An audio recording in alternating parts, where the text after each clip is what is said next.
تو یہ تو سب لوگ جانتے ہیں نا کہ سب سے اچھا انسان شریعت نے کس کو قرار دیا ہے؟ بھئی اچھا انسان وہ ہے جس کو شریعت مطہرہ مذہب اسلام اچھا قرار دے، نہ کہ ہماری رائے جس کے بارے میں اچھا ہے وہ ہماری رائے غلط ہو سکتی ہے۔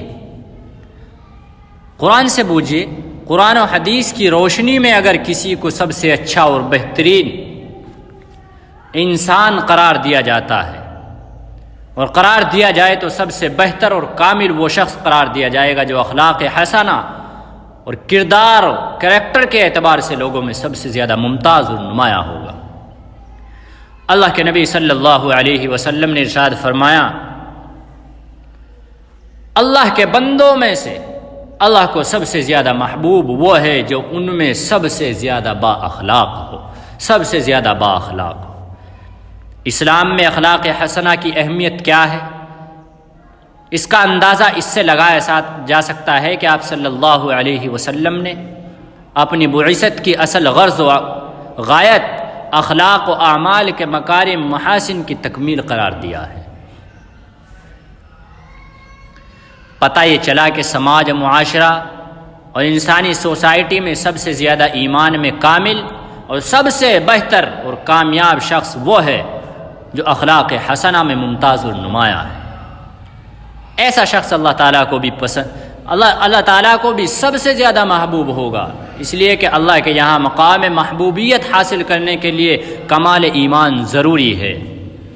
کمال ایمان جس قدر حسن اخلاق سے حاصل ہوتا ہے اتنا نفلی عبادات سے بھی حاصل نہیں ہوتا۔ آپ اندازہ لگا سکتے ہیں، آپ تجربہ کر کے دیکھیے، آپ مذہب اسلام کو کسی کے سامنے پیش کر کے دیکھیے، آپ وہ اخلاق پیش کر کے دیکھیے، وہ کردار، وہ کریکٹر جو مذہب اسلام نے مسلمانوں کو دیا ہے، جو آج ہم نے اپنی طرف سے اور آپ نے اپنی طرف سے بنایا ہے، وہ مذہب اسلام کا شعار نہیں ہے، وہ مذہب اسلام کے اخلاق نہیں ہے، وہ مذہب اسلام کا کردار نہیں ہے۔ لوگ غلط فہمی کی وجہ سے اللہ کا محبوب و منظور اسے سمجھتے ہیں، زیادہ سے زیادہ عبادت گزار ہو، قیام اللیل کا باپابند ہو، اوابین کا عادی ہو، تلاوت و تسبیحات اور ذکر و اذکار میں ہمیشہ مشغول رہتا ہو، لیکن حدیث شریف نے اس غلط فہمی کو دور کر دیا۔ اور میں یہ نہیں کہتا، اس میں کوئی شک نہیں ہے کہ نفلی عبادات سے اللہ کا قرب و تقرب حاصل ہوتا ہے، منع نہیں ہے، میں منع نہیں کرتا۔ فرائض میں ہوئی کمیاں اور نقائص کی تلافی ہوتی ہے، لیکن قرب الہی حاصل کرنے کا اس سے بہتر طریقہ یہ ہے کہ انسان اپنے آپ کو حسن اخلاق سے آراستہ کرے، اپنا کریکٹر، اپنا کردار مذہب اسلام کے موافق دوسروں کے سامنے پیش کرے۔ ایک حدیث میں اللہ کے نبی صلی اللہ علیہ وسلم نے ارشاد فرمایا، تم میں مجھ سے سب سے زیادہ محبوب اور آخرت میں ہم نشینی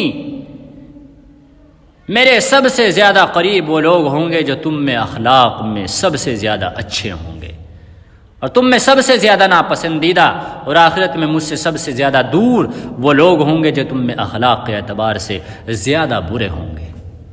تو اخلاق کو تو شریعت مطہرہ کے اندر بڑا مقام حاصل ہے۔ یہ اعلیٰ اخلاق حسنہ کی بدولت ہے کہ آج اسلام پوری دنیا میں پھیلا ہوا ہے۔ بعض لوگ کہتے ہیں جو لا علم ہے، جن کو جانکاری اور جانتے نہیں ہیں، علم نہیں ہے کہ اسلام تلواروں کے ذریعے سے پھیلا ہے، ایسا نہیں ہے۔ تاریخ اٹھا کر کے دیکھو، تاریخ پڑھنے سے پتہ چلتا ہے کہ اسلام اخلاق حسنہ سے زیادہ پھیلا ہے، نہ کہ تلوار کے زور سے۔ حقیقت میں ایک اخلاقی وجود ہے، اس کے اچھے یا برے ہونے کا اصل، انسان کے اچھے یا برے ہونے کا اصل معیار، کسوٹی اور پیمانہ اخلاق ہی ہے۔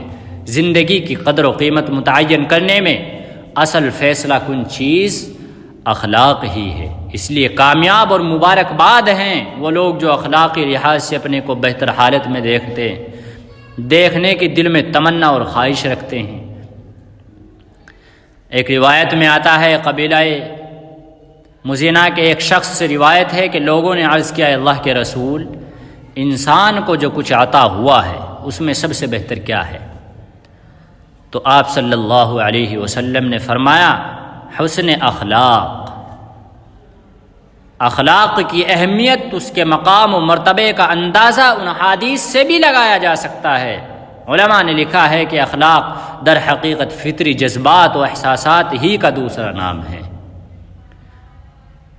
اپنی حقیقت کے اعتبار سے ایک غیر مرئی شے ہے جس کا اظہار آدمی کے مختلف اعمال و افعال اور کردار و سلوک سے ہوتا رہتا ہے۔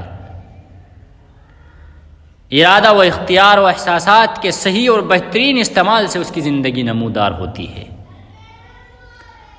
اللہ کے نبی صلی اللہ علیہ وسلم کا اصل کارنامہ یہی ہے۔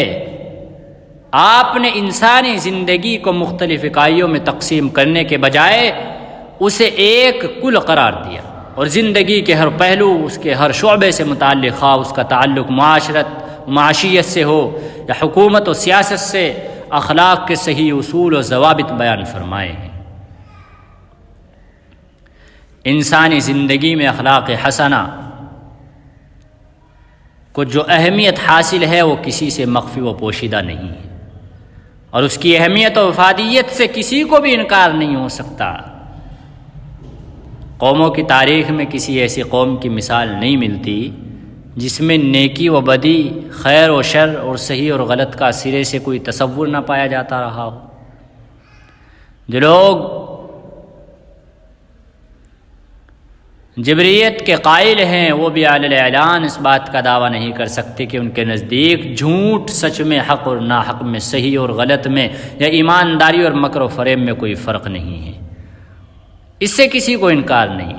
تقوی، طہارت، سچائی، خیر پسندی اور سلامت روی انسان کے مطلوب صفات ہیں، انسان کے ضمیر کے لیے کبھی ممکن نہیں۔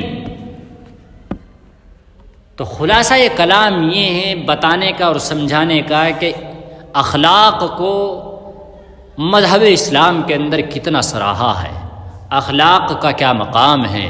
اللہ کے نبی صلی اللہ علیہ وسلم کی بعثت ہونے کے بعد سب سے زیادہ اگر لوگوں کو کوئی چیز، ویسے تو آپ کی ہر چیز، ہر ادا، چلنا پھرنا، بولنا، کھانا پینا، تمام کی تمام چیزیں آپ کی لوگوں کو پسند تھی، لیکن اخلاق حسنہ کے تعلق سے نبی اکرم صلی اللہ علیہ وسلم کی جو عادت شریفہ تھی وہ لوگوں کو اتنی محبوب تھی کہ مشرکین مکہ، یہودی اور جو غیر ایمان والے تھے وہ بھی عادت اخلاق کو دیکھ کر آپ کے ایمان میں داخل ہو جاتے تھے۔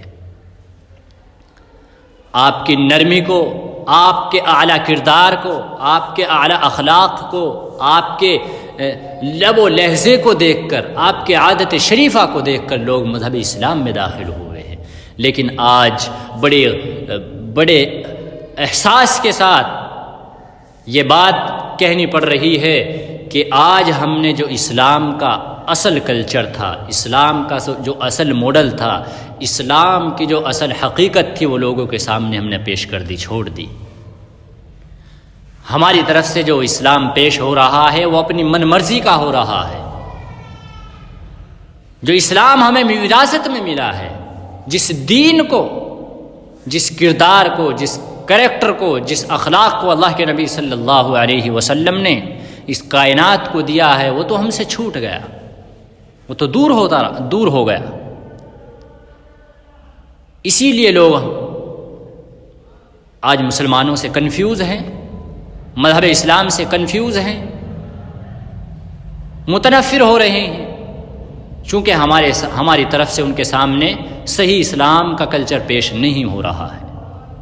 نہیں تو آج بھی مسلمان اگر اپنے اعلیٰ اخلاق کی بنیاد پر، اپنے کردار اور اپنے کریکٹر کی بنیاد پر لوگوں کے سامنے مذہب اسلام کو رکھے اور اپنے اعمال وہی اعمال پیش کرے جو ہمیں اس دین نے دیے ہے، جو اللہ کے نبی صلی اللہ علیہ وسلم نے ہمیں سکھایا اور بتایا اور دیا ہے، تو آج بھی مذہب اسلام کے کتنے دیوانے لوگ ایسے ہو جائیں گے کہ آپ ان کا شمار نہیں کر سکتے۔ لیکن کون کرے؟ تو یہ ہم اور آپ کو کرنا پڑے گا، یہ کوئی اور نہیں کرے گا۔